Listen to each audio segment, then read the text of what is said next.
প্রশান্ত আত্মা লাভ করেছি বুঝবো কিভাবে? না, এটা বোঝার কোনো সুযোগ নেই। ইয়া আইয়াতুহান নাফসুল মুতমাইন্না ইরজিই ইলা রাব্বিকি রাদিয়াতাম মারদিয়্যাহ ফাদখুলি ফি ইবাদি ওয়াদখুলি জান্নাতি। আল্লাহ সুবহানাহু ওয়া তাআলা যে বলেছেন কোরআনে কারীমের মধ্যে, হে প্রশান্ত আত্মা, এটা মূলত কিয়ামতের দিন আল্লাহর বান্দাগণ এটা বুঝতে পারবে। যখন তাদেরকে এই প্রশান্ত আত্মা বলে ডাক দেওয়া হবে, তখন তারা বুঝতে পারবে। মানে মৃত্যুর পরবর্তী জীবন যখন শুরু হবে, তখন এটাকে আইয়াতুহান নাফসুল মুতমাইন্না বলা হবে, নাফসুল মুতমাইন্না বলা হবে।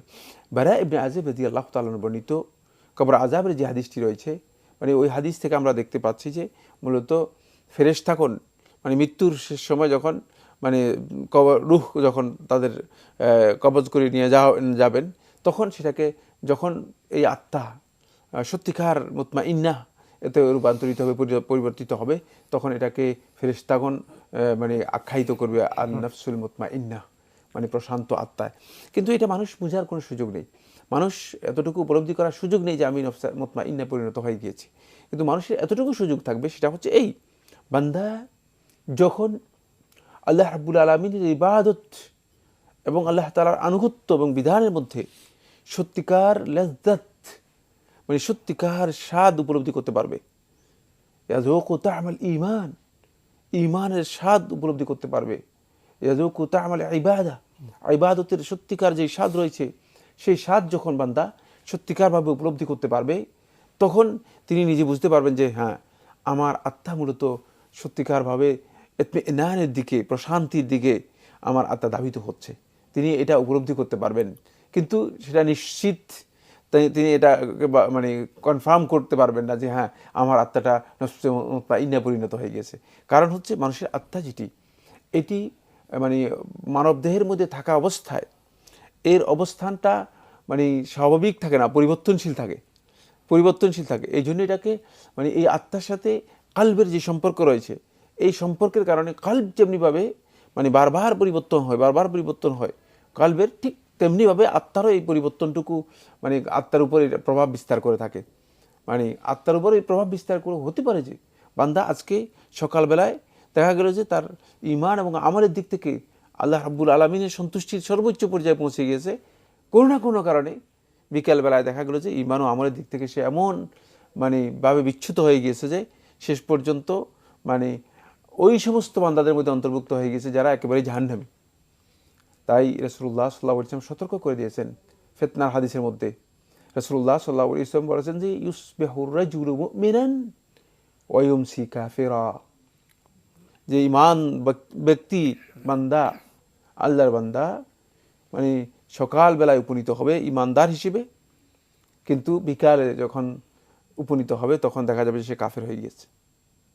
বিকালবেলায় সে ঈমানদার হিসেবে মানে নিজে মানে জীবন যাপন করবে, দেখা গেল যে সকালবেলায় সে মানে কুফরির মধ্যে লিপ্ত হয়ে গিয়েছে।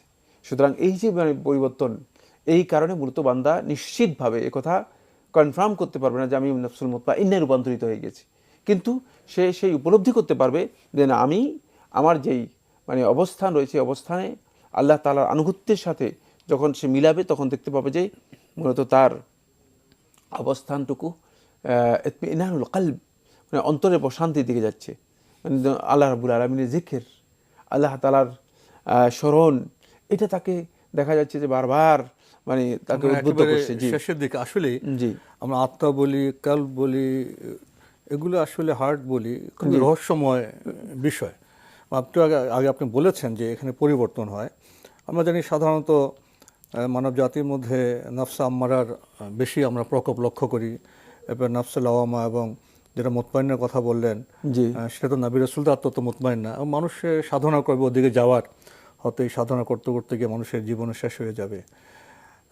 আরেকটা বিষয় হলো যে ডাক্তার আমাদের যেই হার্ট নিয়ে চর্চা করেন, চিকিৎসা করেন, কেউ কেউ এটাকে বলেন যে এটা অর্গ্যানিক, এটা ডাক্তারের কাজ, আর যেটা মোরাল সেটা নিয়ে আমাদের কথা, সেই আত্মার কি অবস্থা। তো এসব নিয়ে আমরা যখন ভাবি, অনেক সময় কনফিউশন সৃষ্টি হয় যে আসলে রুহটা কি, আত্মাটা কি। এখানে মানে রূহ এবং আত্মার ব্যাপারে তো মানে তথ্য যতটুকু আল্লাহ রাব্বুল আলামিন দিয়েছেন, এর বাইরে দেওয়ার কোনো সুযোগ নেই। আল্লাহ সুবহানাহু ওয়া তাআলা কোরআনে কারীমের মধ্যে বলেছেন ইয়াসআলুনাকা আনির রূহ, যে লোকেরা আপনাকে প্রশ্ন করবে রূহ সম্পর্কে, কলি রূহ মিন আমরি রব্বি, আপনি বলুন এটা আপনার প্রতিপালকের একটি অর্ডার, নির্দেশ। এটা নির্দেশ। হ্যাঁ, এই নির্দেশটা আল্লাহ রাব্বুল আলামিনের মানবদেহের মধ্যে, মানে এটাই হচ্ছে মূলত মানুষ, এটাই হচ্ছে রূহ, এটাই মানে মানে প্রকৃত তবে এটা পরিচয়। পরিবর্তনশীল। হ্যাঁ, আমাদের কিন্তু- সচেতন সতর্ক থাকতে হবে, আল্লাহর বিধান মেনে সচেতন থেকে তা করার মাধ্যমে আমরা নফসে মুতমাইনের দিকে আমরা যেন যেতে পারি। এটাকে মানে মানব দেহের মধ্যে থেকেই মূলত ইতমিনানুল কলব অথবা ইতমিনান নফস, নফসটাকে সত্যিকার প্রশান্তির দিকে নিয়ে যাওয়ার চেষ্টা, এটা হচ্ছে মানুষের অব্যাহত একটা প্রচেষ্টা।